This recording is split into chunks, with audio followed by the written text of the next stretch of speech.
were home. Except for two strangers, almost everyone had gone. Well, their eyes met before they did all, saying something's wrong.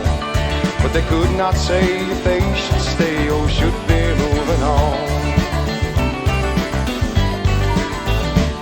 Each light was burned 60, although they could not quite see if there were just two ships a-passing in the night, and if what lay hidden might be truly out of sight. But that night could turn two wrongs into something that was right.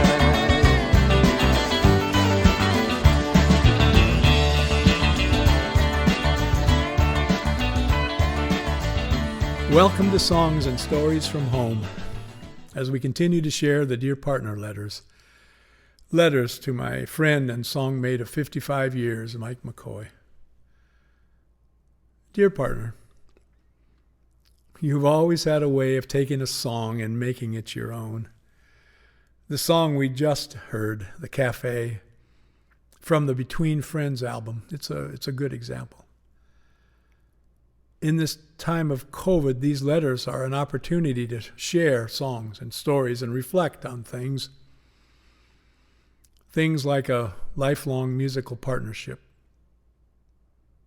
a lasting friendship, exploring, if not quite answering, questions like, who are we and what are we doing here?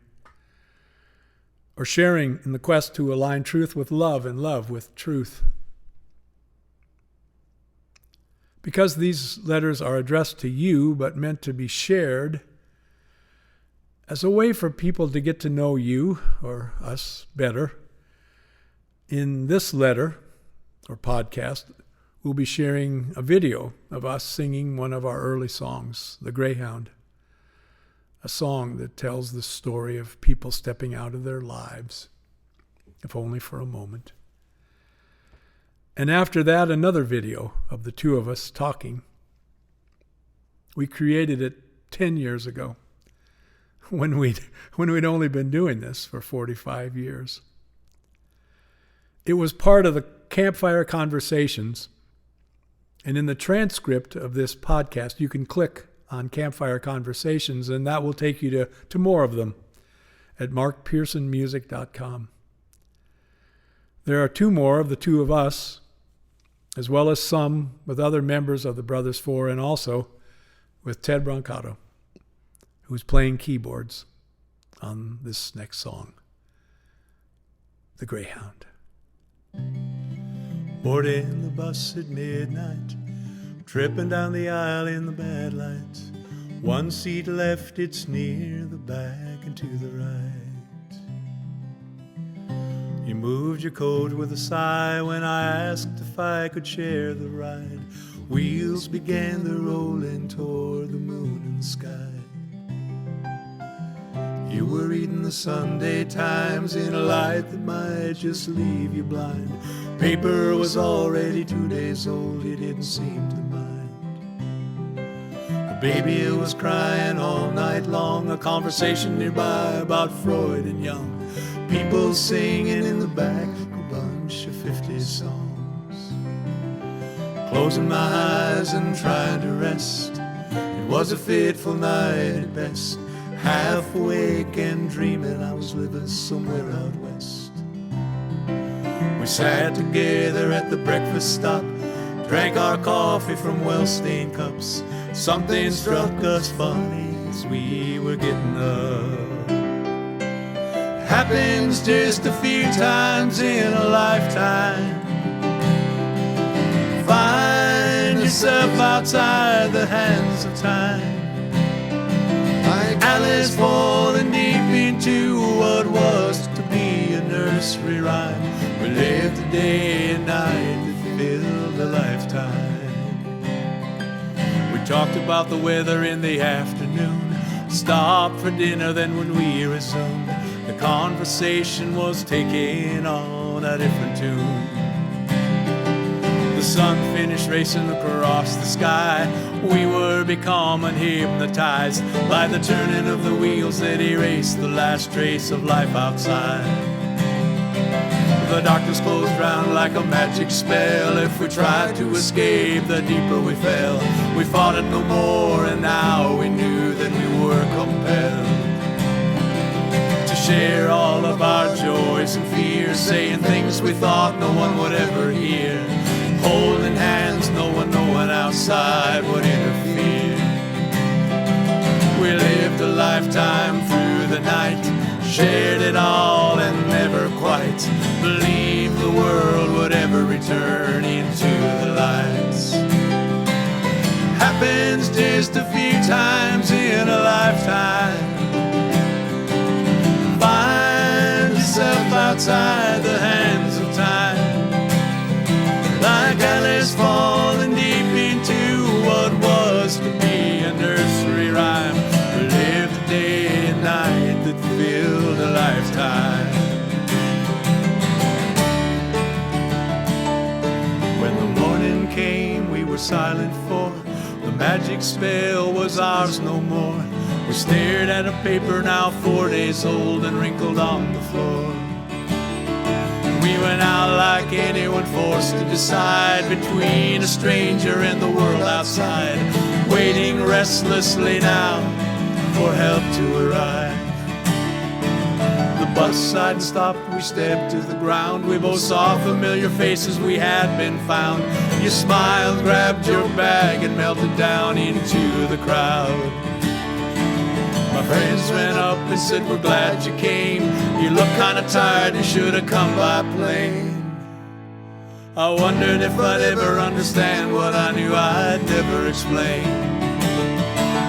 Happens just a few times in a lifetime. Find yourself outside the hands of time, like Alice falling deep into what was to be a nursery rhyme. We lived a day and nights. We lived a day and nights. We lived a day and nights that filled a lifetime.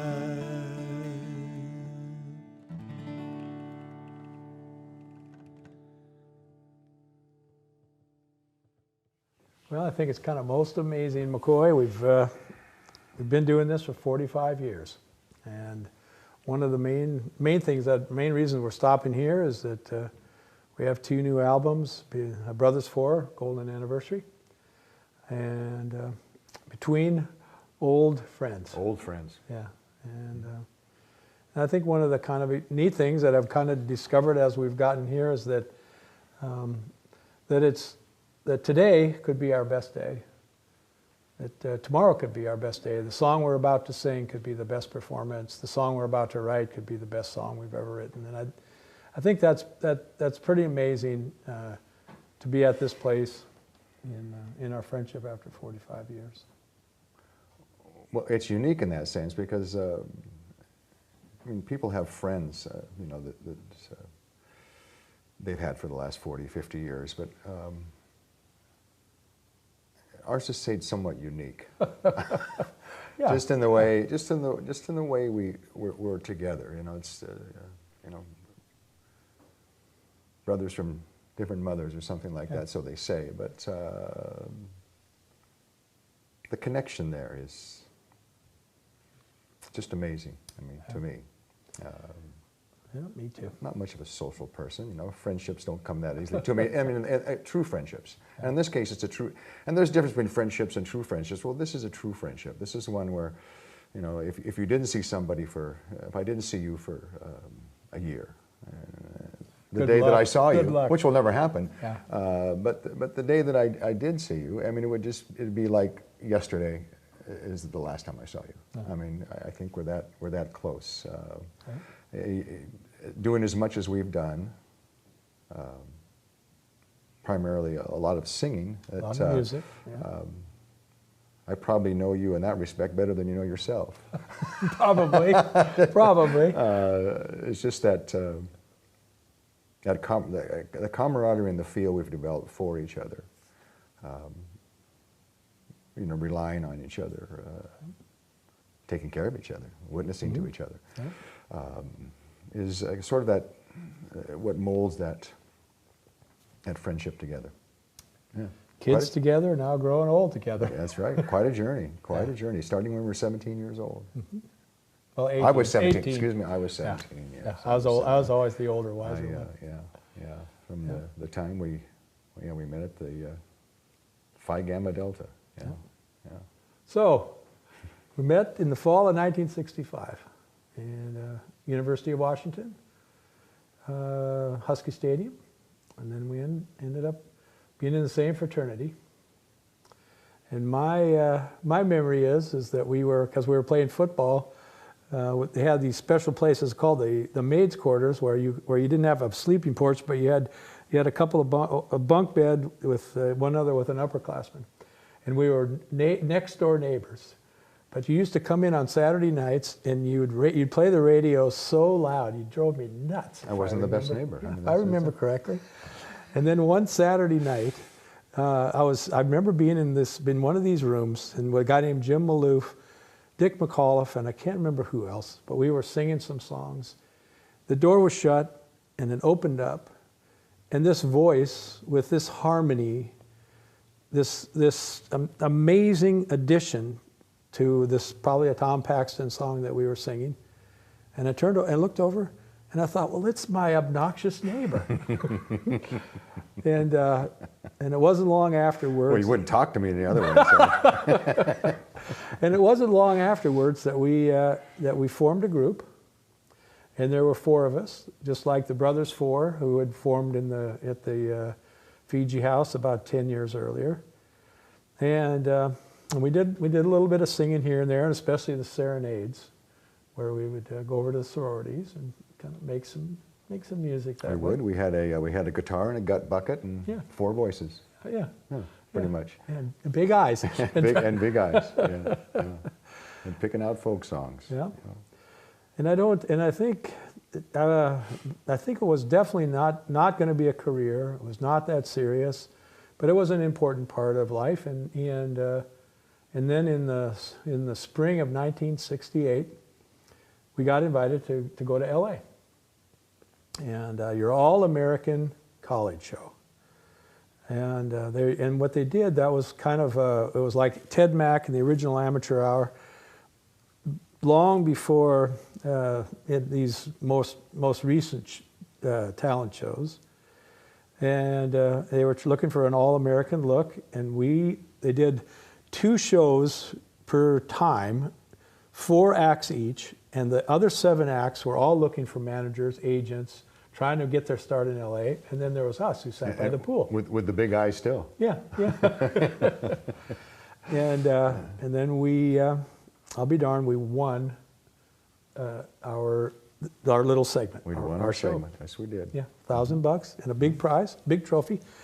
And all of a sudden... did we sing Valley Forge? Yeah. We did, yeah. Our father's bled at Valley Forge. In fact, when we did that, a year later, and I can't really tell whether it was serious or not, is that I met Milt Oken a year later after joining the Brothers Four, and I said, well, yes, Mr. Oken, and he was John Denver's music. Well, at that time he was working with Peter, Paul, and Mary and all the folk groups, and I said, well, Mr. Oken, nice to meet you, and he said, and I said, well, we used to sing songs that you had done, and in fact we were on this All-American College show, and he said, yeah, you stole my arrangement. So to this day, I'm not sure whether he was serious or not. But and then we went on into the semifinals or into the next round, and I remember Karen Carpenter on drums, wearing jeans and a sweatshirt when she was practicing. I remember that. Playing Dancing in the Street with her brother Richard on piano. Yeah, we didn't have a chance. And they didn't win. They didn't win. I can't remember. It was the girl that wore the bear suit at UCLA. She was a singer. It was the Bruin. The Bruin. She did a show team. She was the winner. Yeah, she was the winner. Yeah. So we lost to the Carpenters, and she won. I don't know. So so that was that. That was pretty amazing. And then we that fall, with the fall of our senior year, we went on to we got a job at Alpental. Yes, we did get a job at Alpental. Well. We won the audition. We were hired. We won the audition. We were hired. Yeah. Why didn't we play? Oh, that's right. You abandoned us. Or disbanded, yeah. Because then in that fall, the Brothers Four needed a new guy. Mm-hmm.